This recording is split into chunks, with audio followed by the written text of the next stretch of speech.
break down exactly how to brace the core. I know that sounds kind of silly, but after years of doing this, what I have seen is a lot of people are what we call upper ab grippers. So when they go to brace their core, they're clenching down like this, not realizing it, rather than zipping up from the bottom up. So when we contract our core, we need to start at the bottom, and it needs to be a bottom-up contraction. So the sequencing is you're going to lift and draw in, not just navel to spine. Don't love that cue because that's not creating the proper tension and pressure. But you want to think of like a zipper, just zipping all the way up close to kind of that sternum area. So if we're upper ab gripping, the problem is that we're missing all of these middle deep TAs, low TAs, and that's what we need to have activated to have the proper support. So how do you know if you're upper ab gripping? Well, there's a couple ways that you'll know. You will feel your shoulders kind of slump forward as you core, so you're not going to become taller. If you are zipping up from the bottom, you are going to become taller. So the other thing is, if you're upper ab gripping, is you're going to feel a lot of pressure down. If you are intentional and to really try to feel it, you will also probably see some bulging. You're either going to have bulging happening at the bottom, which is an indication of pressure going down, or you're going to have bulging at the center, which is an indication of pressure going out. So we want pressure to be managed well. That's called our inter-abdominal pressure.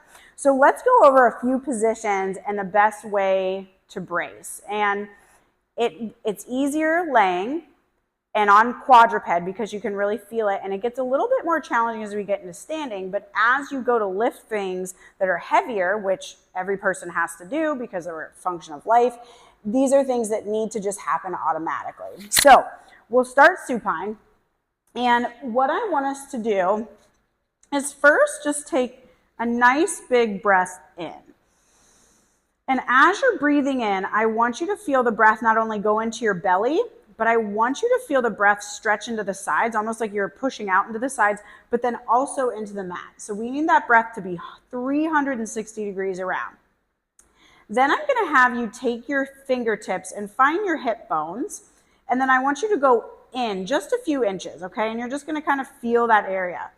Now you feel the breath go in, you feel that expansion, and then as you exhale, you're going to start to lift up from the bottom of the pelvis, like you are zipping up, and you're going to feel the muscles under your fingertips tighten. Okay. If you feel them bulge out, you're still getting that upper ab gripping, or you're still pushing in from your obliques more than lifting up from the TA. So it's a deep sequencing. We take that breath in, and then we start to begin that zipping up. So we're lifting from here. The hip bones come towards each other like we're tightening a seatbelt, and then the ribs draw in towards the spine. So now the next check is, let's create that tension. And then I want you to pick up your head, and I want you to notice if you see a bulge. Not just like loose skin. There's a difference between having a little bit of body fat versus a bulge. So if it's flatter, right, and you can tell a difference between like subcutaneous fat, you're doing good. Then we'll do it again, and you're going to look at your midline. If you see a bread loaf-like appearance, you see it kind of puffing up, you know you're pulling in too much from your obliques or your upper ab gripping. So as you lift and draw in, this should have a nice flat appearance, even if you do have the subcutaneous fat. So that is supine. It's easier to get because you're going to feel the connection of your spine on the mat. Now, we're not just shoving our back down, okay? So as we shove our back down, you can do it properly where you're engaging your lower abs, going into that posterior pelvic tilt. But what we're trying to do here is use the abdominals to get that spine in alignment, the pelvis in alignment.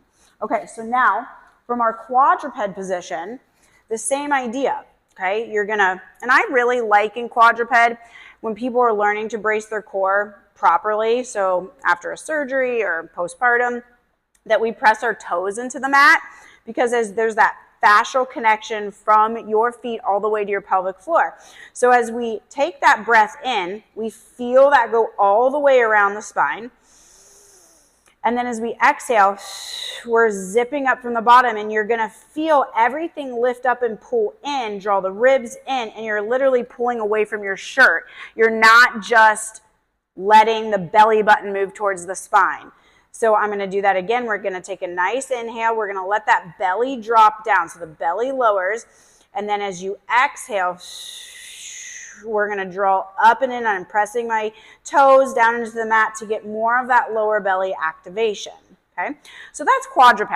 Now let's go into like a side position. Okay, so you're going to spread yourself out, and this will translate to side planks. Okay, so you can have your legs kind of angled, make a pillow with your arm, or you could just grab a pillow. So what we want to do here is, again, you're pulling that up from the bottom, and as you draw it from the bottom, you're kind of trying to almost pull away from the mat. So there should be some spacing if you can, or just the action of doing the spacing away from the ground beneath you. So we take that breath in, and then exhale, we're drawing everything up and in. We're also thinking about kind of slightly tucking the pelvis, and then from this position is how we do all of our laying hip work. And so as you're lifting this leg, you're not sinking into the ground, right? We're keeping all those ribs drawn in towards the spine and lifted up, okay? And that's going to help just keep proper alignment through the pelvis and through the spine. Now, moving on to the belly, same kind of idea. You can fold your hands like this, or you can put a pillow. And what the mistake people will make is, as they're trying to do this contraction, is they're just going to squeeze their butt and shove their pelvis into the mat. So what we need to do is we draw up again, that lift. Your glutes are going to engage maybe a slight bit, but you're not overpowering the core. So can you make this happen without having a real tense, right? Can we keep the bum soft? So maybe taking a fingertip here, can you draw and lift up and not let the glutes take over? And this is a tricky one. You're going to have to practice this. And these are the kinds of things that just get you so connected to your body at a deep level. So when we're in prone, right, we're trying to keep that connection. We draw everything up almost like we're trying to lift our belly off the mat. That guides you so you're not just shoving things into your lower back. Okay, now we're going to get to a hinge position.